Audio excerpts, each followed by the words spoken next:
Good evening doctor Zakir Naik. আমার নাম গোলাপচাঁদ বিশ্বকর্মা। আমার প্রশ্নটা হলো, বকরি ঈদ এটা কিছুদিন পরেই হবে এই বছরে। আর মুসলিমরা তারা বিশ্বাস করে যে এই বকরি ঈদে তারা কোরবানি দেয় ছাগল, মহিষ, গরু, বিভিন্ন পশু। আর ইসলাম ধর্ম অনুযায়ী ইনসানিয়াত আর মানবতা খুব গুরুত্বপূর্ণ। প্রত্যেক মানুষ দয়া দেখাবে বিভিন্ন পশু পাখির প্রতি আর মানুষের প্রতি, সবার প্রতি তারা দয়া দেখাবে। মুসলিমরা যদি এটা বিশ্বাস করে তাহলে কেন তারা কোরবানি দেয় এই ছাগল, গরু বা মহিষ? বকরি ঈদে কেন এগুলো জবাই করে? মুসলিমরা যে কাজটা করে সেটা কি মানবতার পক্ষে আছে, মানে মানবতা বা ইনসানিয়াত? ভাই খুব সুন্দর প্রশ্ন করলেন যে আমরা বকরি ঈদে কেন গরু ছাগল কোরবানি দেই। বকরি ঈদ না হলে কি কোরবানি দিতে না, পারবো? যে কোনো পশুর কথা বলতে পারো। প্রশ্নটা হচ্ছে ঈদ না হলে কি কোরবানি দিতে পারবো? তারা কোরবানি দেয়, পশু হত্যা করে। আপনাকে আমি প্রশ্ন করছি বকরি ঈদ বাদে অন্য সময় কোরবানি দিলাম, এটার কি অনুমতি আছে? না না, এরকম তাহলে প্রশ্নটা এরকম কেন? তার এরকমও বদলে করা যাবে ডাইরেক্ট না। প্রশ্ন করেন আমরা নন ভেজ খাই কেন? ঠিক? আপনার প্রশ্নটা বুঝতে পারছি আপনি না। তো জানতে চাচ্ছেন আমরা নন ভেজ খাবার খাই কেন, মাংস খাই কেন? আমার প্রশ্নটা হলো বকরি ঈদের সময় নিয়ে আর অন্যান্য সময়গুলো। আচ্ছা ঠিক আছে, দুটোরই উত্তর দিচ্ছি। বকরি ঈদে যেটা হয় আল্লাহ পবিত্র করে বলছেন সূরা হজ অধ্যায় নম্বর 22, আল্লাহ সুবহানাহু ওয়া তাআলার কাছে মাংস বা রক্ত পৌঁছায় না, আল্লাহর কাছে পৌঁছায় তোমাদের তাকওয়া। অন্য ধর্মে এরকম না। অন্যান্য ধর্মে উৎসর্গের সময় পশু বলি দিয়ে ফেলে রাখে একটা বেদিতে একজন দেবতার সামনে। সেটা খায় কে? ঈশ্বর খান। ইসলাম ধর্মে যখন কোরবানি দেই আমরা কি করি? কমপক্ষে 1/3 অবশ্যই গরিব লোককে দিতে হবে, 1/3 দেব আত্মীয় আর বন্ধুদের, বাকিটা নিজের জন্য রাখব। নিজের জন্য ম্যাক্সিমাম 1/3 রাখতে পারবেন। চাইলে আপনি পুরোটাই দান করে দিতে পারেন। তাহলে যখন কোরবানি দিচ্ছি তখন কি করছি? মানুষ জাতির উপকার করছি। আমরা তাদের জন্য খাবার দিচ্ছি। এখন কাউকে খাবার দেয়া এটা কি ভালো না খারাপ?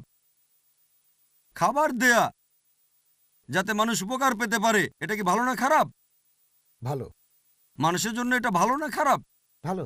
তাহলে ইসলাম হচ্ছে মানবতার ধর্ম। আপনি প্রশ্ন করতে পারেন যে প্রাণীদের কেন হত্যা করা হচ্ছে?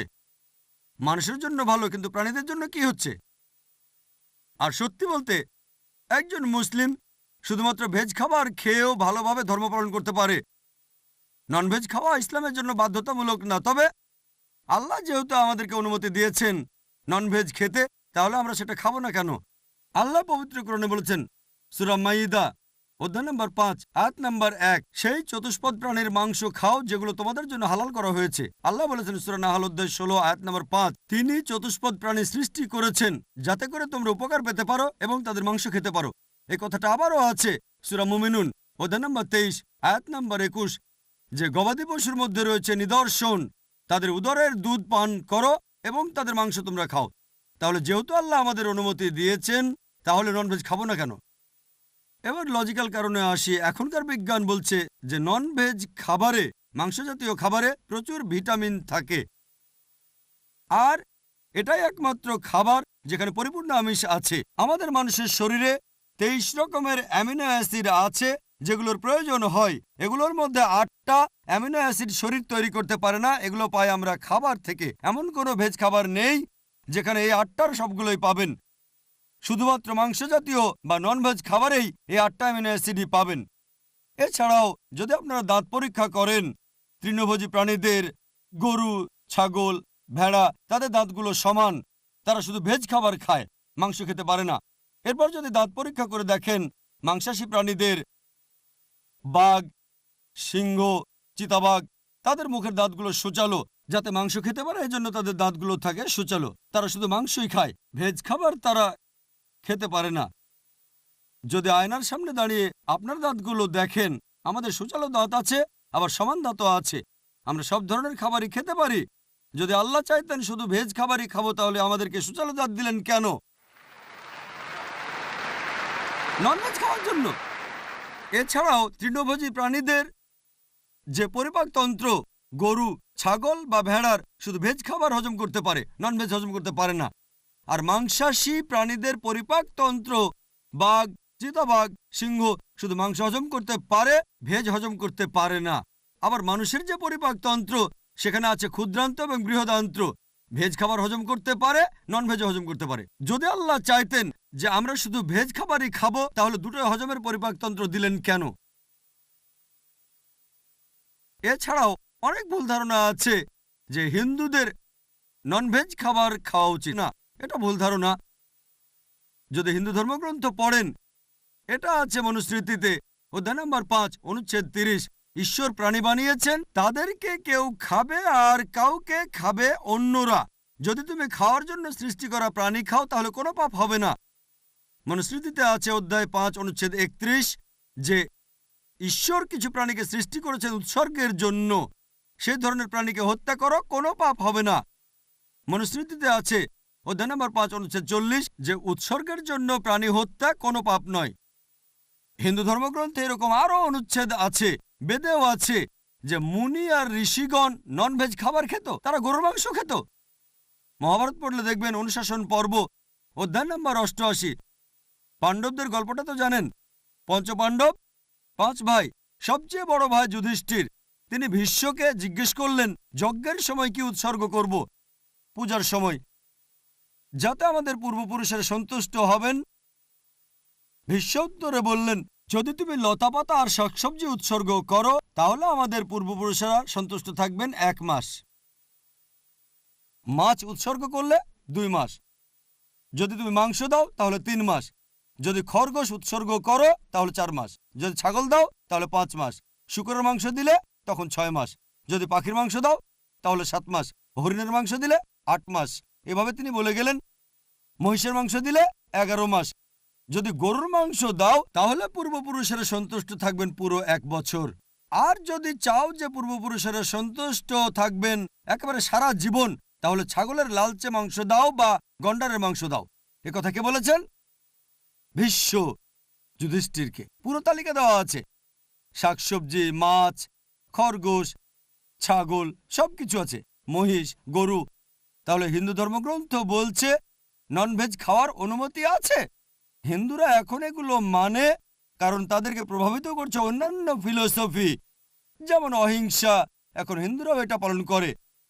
আর যারা এই অহিংসা নীতি মেনে চলে যে নন ভায়োলেন্স, জীবিত প্রাণীকে হত্যা করা যাবে না, যদি একজন মানুষ কোন রকম প্রাণী হত্যা না করে টিকে থাকতে পারে, আমি সেটার পক্ষে আছি। এখন তারা বলে প্রাণী হত্যা করা এটা খুব বড় পাপ, কারণ এটা হচ্ছে জীবন, জীব হত্যা করা নিষিদ্ধ। এখন বিজ্ঞান উন্নত হয়েছে আর আমরা জানতে পেরেছি যে গাছপালারও জীবন আছে। তাহলে ভেজ খাবার খেলেও তো জীব হত্যা করছেন। তখন যুক্তি বদলায়, ঠিক আছে আমরা মানছি যে গাছপালারও জীবন আছে, তবে ব্যথা অনুভব করতে পারে না। তাহলে একটা গাছকে হত্যা করা প্রাণী হত্যার চেয়ে কম গুরুতর পাপ। আচ্ছা, তর্কের খাতিরে মানলাম, কিন্তু এখন বিজ্ঞান বলছে আমরা মানুষরা যে শব্দ শুনতে পাই তার কম্পনাঙ্ক 20 সাইকেল পার সেকেন্ড থেকে 20,000 সাইকেল পার সেকেন্ড। এর নিচে বা উপরে হলে আমরা শুনতে পাই না।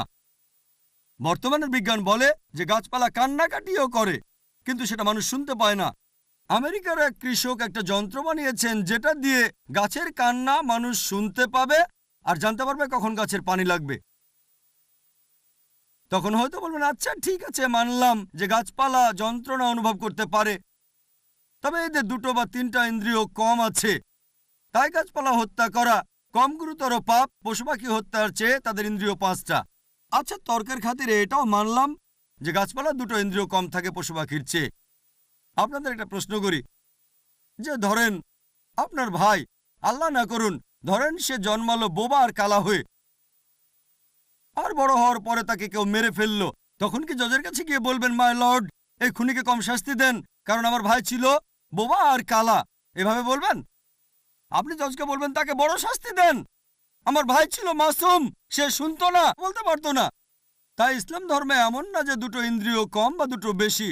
আল্লাহ পবিত্র কোরআনে বলেছেন সূরা বাকারা অধ্যায় 2 আয়াত 168, তোমরা বৈধ আর পবিত্র খাদ্যবস্তু থেকে আহার করো, যেটা ভালো পবিত্র সেটা খেতে পারেন।